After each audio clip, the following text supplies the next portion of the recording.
What is packing with you, YouTube? Moving the Chains is back again with BMAC and KHTV, episode 8. Episode 8. We made it to episode 8, man. Yeah. A lot of football was played this weekend.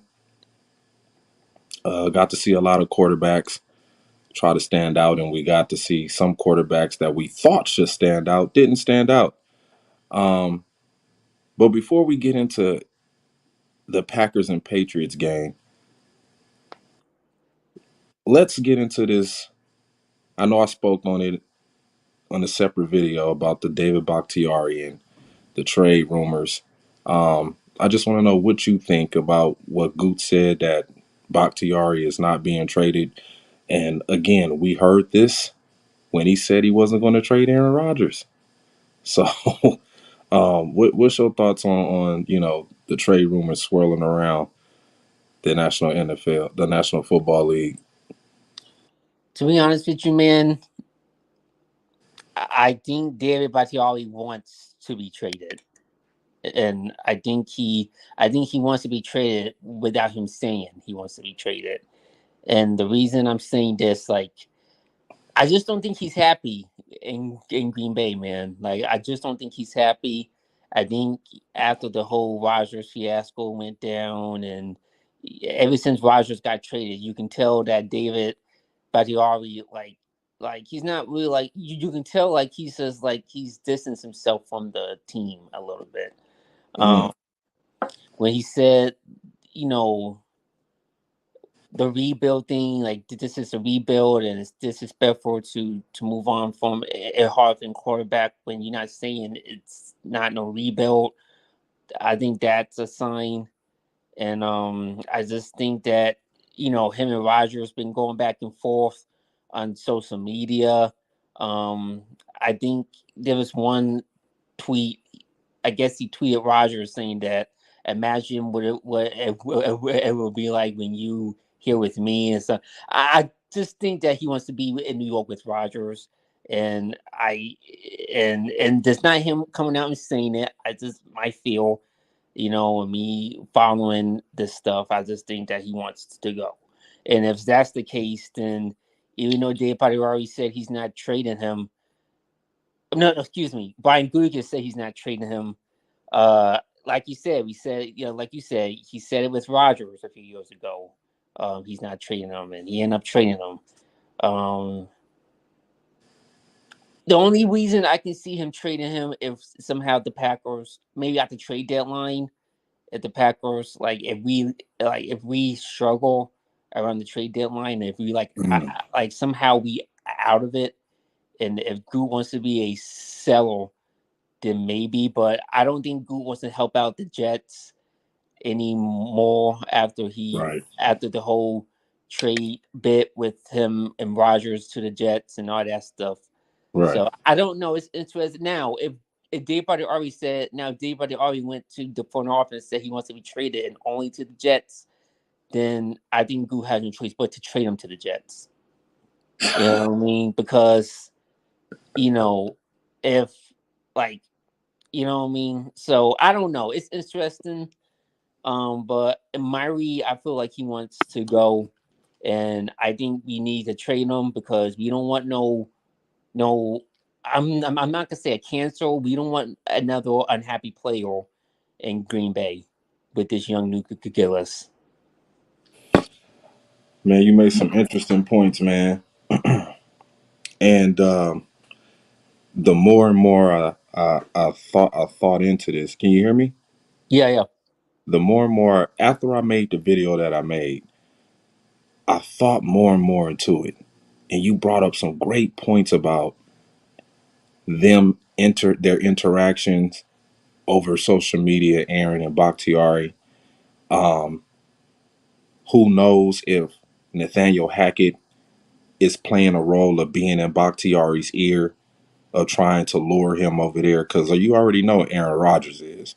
You know what I'm saying? I'm pretty sure they didn't probably figured out a way for David to get up out of there. I mean, like you said, if the season is not going the way that the Packers thought it was going to go with this young team, then that is an option.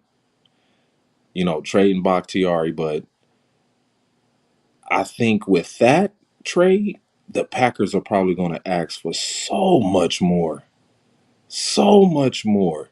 I So mean, much more than the Rogers trade. yeah, they might. I mean, David Bakhtiari is a five-time Pro Bowler.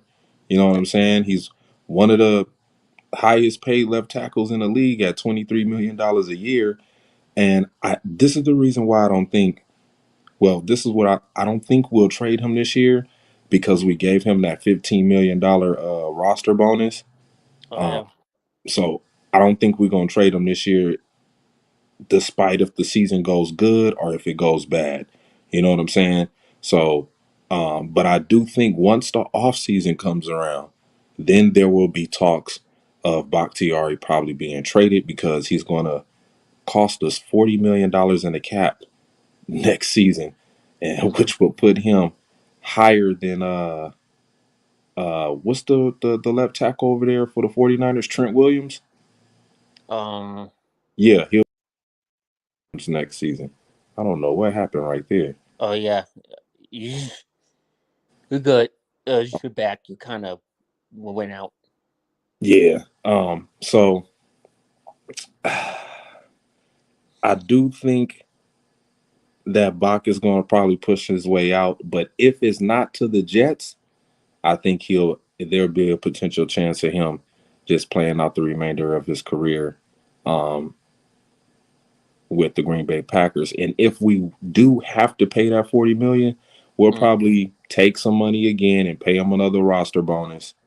It might be another $15 million that we have to give up just to bring, his annual salary for that season down a little bit. I mean, he could. I mean, he could just retire because he does have injury. I mean, I mean, he's also kind of injury prone. Yeah, that's true. That's true too. But um, the way that the Packers have been managing Bakhtiari's uh, injury, I think they're doing a good job. They're not really making him practice. He just doing light, limited work. Mm. A lot of strength and conditioning. So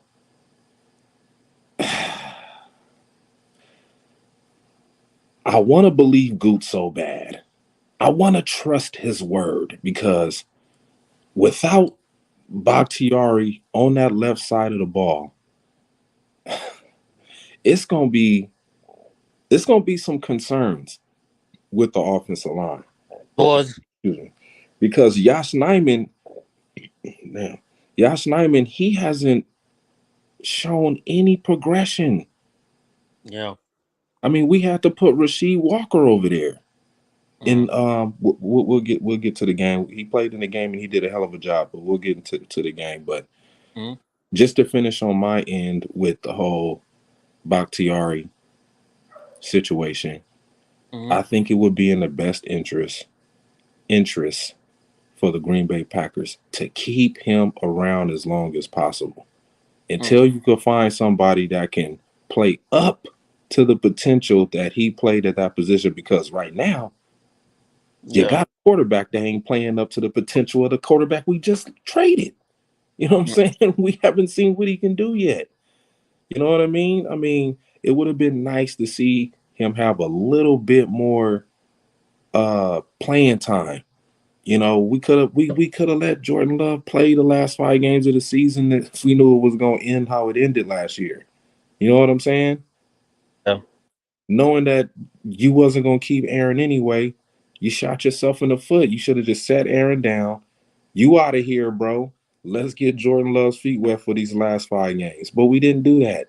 We could have got a small sample size, but I don't think he didn't want that to happen. you said what? I think last year when we was that you that to let like to set him down to set him. I don't think he didn't want that. Oh yeah, I believe you. I 100% agree. Aaron was never going to sit down, but if we would have known if that's how the season was going to pan out, Yeah. And then it would have been wise to just play Jordan Love the last 5 games. But to end my point, like I said, man, I think that for however long Bakhtiari is healthy, I think he's going to be vital for this team, especially on the left side of the ball or the left side of the line. And if that was the case when he got hurt, y'all should have been trying to find his replacement. Yeah. So I mean, that's where I'm gonna leave that. I don't know if you want to add anything else. You can. Um. Yeah. No, I'm pretty much. I mean, that's all I have to say there. So I mean, they're not gonna trade him now because we need him to block Right. Jordan Love. Like we can't. Right. Like this is kind of like an evaluation year to see, for the whole season of Jordan Love.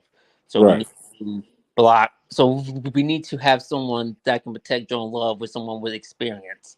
Right. Because we don't want to have Josh Nyman or whatever or an inexperienced offensive lineman there. What I mean? And then there would be a disaster. So Exactly. yeah, yeah. So I guess we'll wrap that up. Um, yeah, let's get into the beat writers for the Green Bay Packers, man. This Twitter, social media is just. I don't know if we probably got the worst beat writers in the NFL, man. These guys say the most craziest things.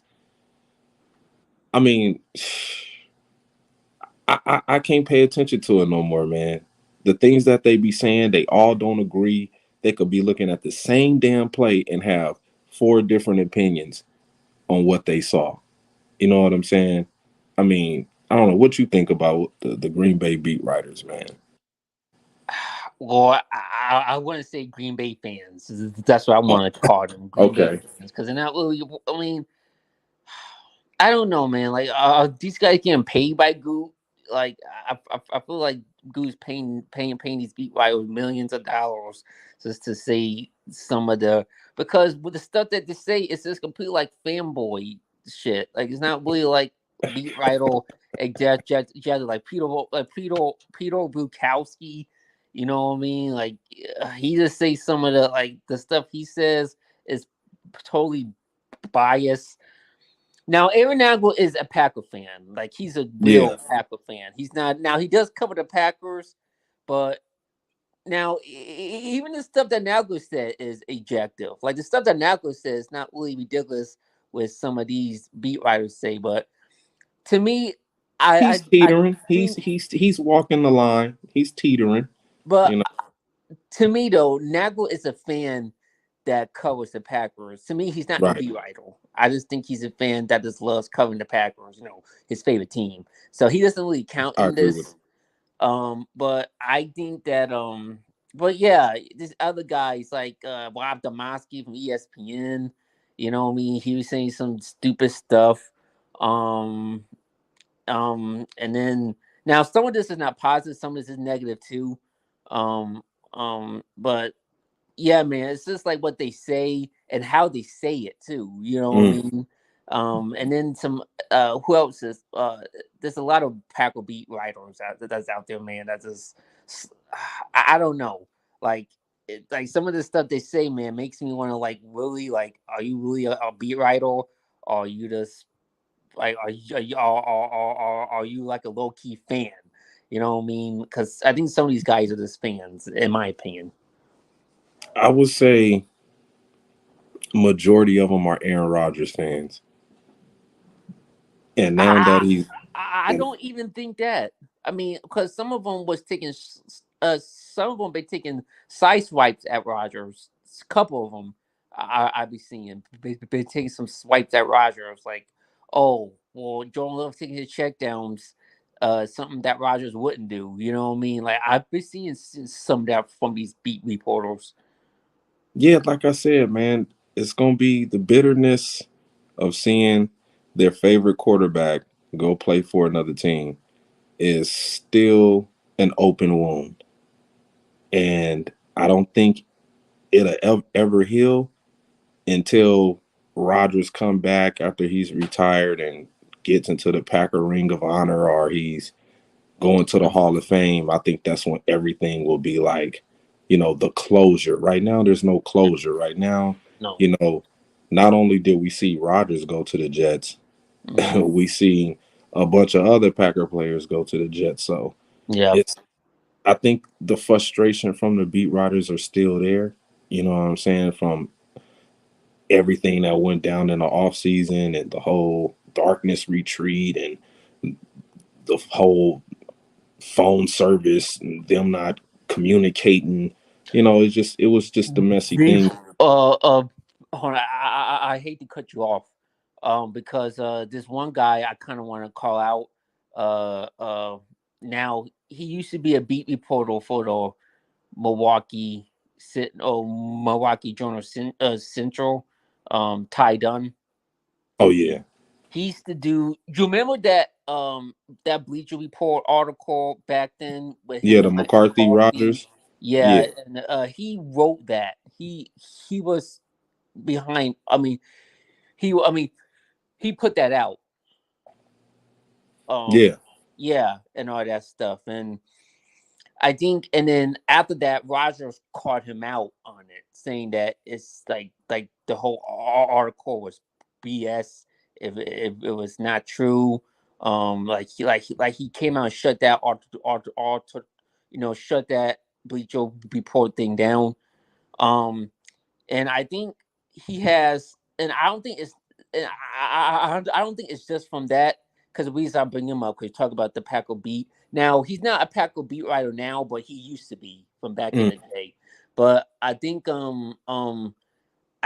he has a gripe with Rogers because every time, because he has his new podcast called Go Long, and I see him on there. He talks about Packers related stuff, and he brings up Rogers, and it's always like he's taking shots at Rogers, saying that like he always like he's like discredit him sometimes and all that stuff. But I think he has a gripe with Rogers, and I think because I think there's some bitterness with him towards Rogers, and I think Rogers there's some bitterness towards him as well. I don't think those two get along. Now Rogers don't care about him probably at all, but I just want to bring that up.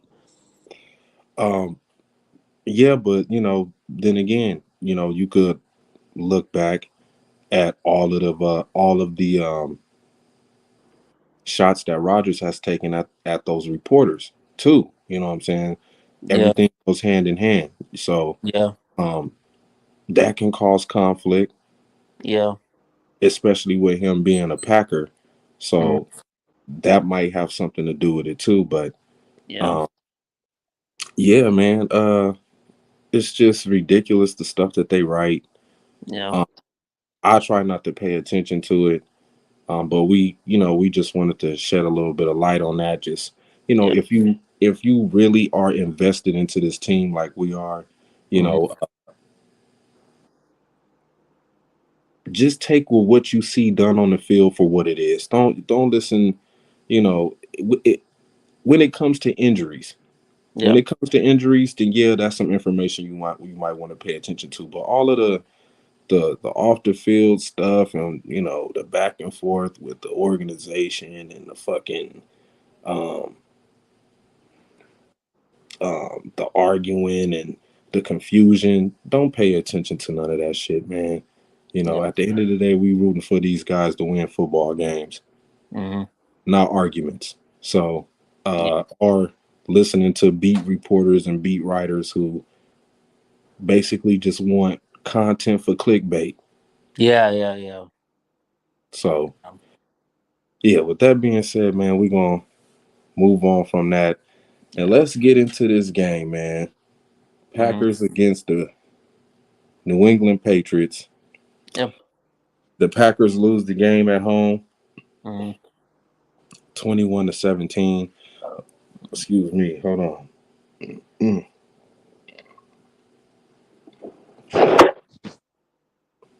Are you okay? Yeah, man, drinking this beer. But anyway, yeah, let's get into this game, man. The Packers lose at home 21-17. 17. The game wasn't finished due to a serious injury, head injury on the field for on the New England Patriots side of the ball. Cornerback Isaiah Bolden, I think is his name. Mm, Want to wish him a speedy recovery, but I think Belichick and Matt LaFleur coming together and realizing the severity of the issue that was going on the field made the right call to just end the game. It's a preseason game. It don't matter anyway. You know what I'm saying? But you know, just to talk about some things in the game, the Packers started this game off very, very sloppy. mm, You had a bad snap, ball goes over Jordan Love's head, the New England Patriots recover, and they score a rushing touchdown. mm, Um, Already behind the eight ball. Then the Packers come out on the second series and they wind up, I think we had to punt or something like that. Offense just didn't look good at all. And mm, then we finally get it together, and Jordan Love finally throws a touchdown pass late in the second quarter. He had 84 yards passing, 5 for 8, mm, one TD. QBR was 145.8, but the mm, Packers was trying to establish the run at the beginning of the game just to mm, get Jordan Love comfortable with mm, Emmanuel Wilson rushing for 15 carries and 63 yards. And then they mixed up A.J. Dillon, Patrick Taylor, and Aaron Jones had a carry for 6. mm. Basically, that's all you want to see him. As long as he still could get over 6 yards a carry, that's good. Sit him down. You don't want Aaron Jones trying to overdo it to prove a point. But before they get to this game, it was a lot of scuffles and bad energy at the joint practices um, that I think took a lot of steam out of the Packers going out here on Sunday or Saturday when they played. Uh, yeah, I think that might have been it. Oh, not to mention Sean Clifford was the only backup quarterback that played. I think we would have got a chance to see Alex Magoo, but remember the game got canceled with I think like 10 minutes and 29 seconds left in the fourth quarter. They called the game, so we didn't get a chance to see Alex Magoo. But to highlight some players who I call the Lambo Leapers of the night, Malik Heath had a good game. Romeo Dubs caught an amazing catch on the sideline where he got both of his feet in. Um, Nothing from Christian Watson. Um, yeah, that was about it. The guys that stood out on the offensive side of the ball. Uh, Jaden Reed scored a touchdown, 19-yard reception. I think that was from Jordan Love. So I really can't judge this game. Like nothing was really shown to me. Of just basically we got to clean up the mistakes. Um, with snapping the football, Jordan Love got to be aware of what's going on at all times. Him and the center got to establish a line of communication where they could be in sync on every damn offensive play of the game. So I don't know. I don't know what you caught from the game. You know what I'm saying? What you seen that um, might have been impressive or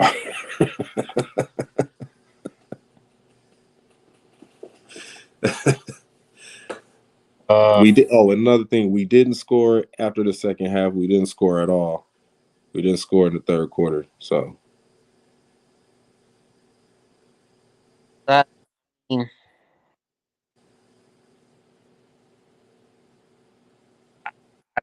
I mean, it was great to see Reed get a touchdown. Um, actually, let me since we're gonna criticize players, let's place give some credit to Romeo Dobbs for making some big catches. got a touchdown the last week, and then this week amazing catch on the sideline. So like Yeah, I said, that was nice. I, I think he's been listening to our show. You know what I mean? After us calling him out. So stop. You can come on anytime you want. But yeah, I mean, I would give him credit. Hopefully he can keep that up in the regular season, making these, because we're gonna need some plays that him coming up clutch. You know what I mean? Um, you know,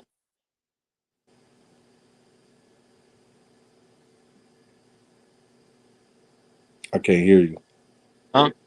Oh, there you go. Are you good? Yeah, I can hear you now. Okay. Yeah. Hopefully he can keep that up in the regular season and be more consistent in regular season, but catching the ball and making uh plays. Um, as far as that, yeah, I mean, yeah, the sloppiness in the beginning, you know, yeah, hopefully we won't have a botch snap, uh, like that no more this season. And then hopefully, hope I'm getting out to the slow starts. I think the notice with this offense that this is slow starts. So Mm, if we can get over the hurdle and go down and score in our first possession, you know what I mean? That would be a nice sign. Um, yeah, that's all. I mean, like you said, it's nothing to really say. And again, it's preseason, so yeah. Oh, on the defensive side of the ball, Kingsley Enigbarwe or Barrier JJ, he had 2 sacks. That stood out. Um, which is good to see. I think I don't know if it was Zappy or Mac Jones. He may fumble the ball because I remember the Patriots fumbled the ball. It might have been Mac Jones. But yeah, he really got after it he really got after it in that game, and which is a sign of what we want to see from this defensive line, man. You know what I'm saying? We really want to see this defensive line get better, get faster, be more physical. You know what I'm saying? So that was a good sign to see. I think I mean that's just another, you know, Lambo leaper of the night. You know what I'm saying? JJ did his thing. Malik Heath, he did his thing, and Emmanuel Wilson. Those are my Lambo leapers of the night. So um, I mean that pretty much does it. I mean, the only bright side about that game was that we made it out of there with no major injuries. You know what I'm saying? Everybody made it out of there healthy. Um, Next week is probably going to be the threes and fours trying to make some noise. I don't know if Jordan Love is going to play. He might go out there for one series, and then that might be the end of the night. And then the Packers might be looking at probably the defensive line, offensive line, um, linebackers, secondary, and a few receivers that got some potential to make the practice squad. And of course, the third string running back position, which I think Emmanuel Lewis should pretty much have sold up. I think he might be put on the practice squad, but I think he's made a big enough noise to where the Packers cannot let him walk away from this team, especially when he is the leading rusher in the preseason right now out of all the running backs. So, um, yeah, man, we got one more week of this horse shit that we got to sit and suffer through. And then we got a whole week where there will be no football played, the final week of August. And then we'll be rolling right into September. I think Thursday night is the first official game of the season. And I don't know who's playing that game, but the world will be watching. Any last thing you want to say, man? Lions are playing. Who? The are playing. The Lions? Uh, the Lions in the Kansas City Chiefs. Oh, wow. Yeah, on that Thursday night, the opener. Mm, interesting game. Interesting game. You got anything else you want to add before we Um, shut it down? oh man. That's pretty much it. Like you said, one more week of this preseason crap, and then we can get on to the regular season when it really counts. So, I think nah, I'll text you about it. I'll text you about it. I'll text you about it. all right. All right, y'all. Thanks for tuning in. We finna wrap this thing up, man. Shout out to all of the Packer fans, especially the squad, the PAG, Pack Attack Gang. Shout out to all of y'all, man. Be looking forward to next week where we come back at y'all with episode 9. Wrapping up this last preseason. Probably gonna talk about some guys that we thought stood out and should make the team or the roster. Um, yeah, y'all let us know in the comments, man. What y'all thought about the Patriots game against the Packers at home in Lambeau. And yeah, man, we'll be in the comments chopping it up with y'all. So with that being said, you know what I'm saying? We'll see y'all next week, man. Go Pack Go. We out.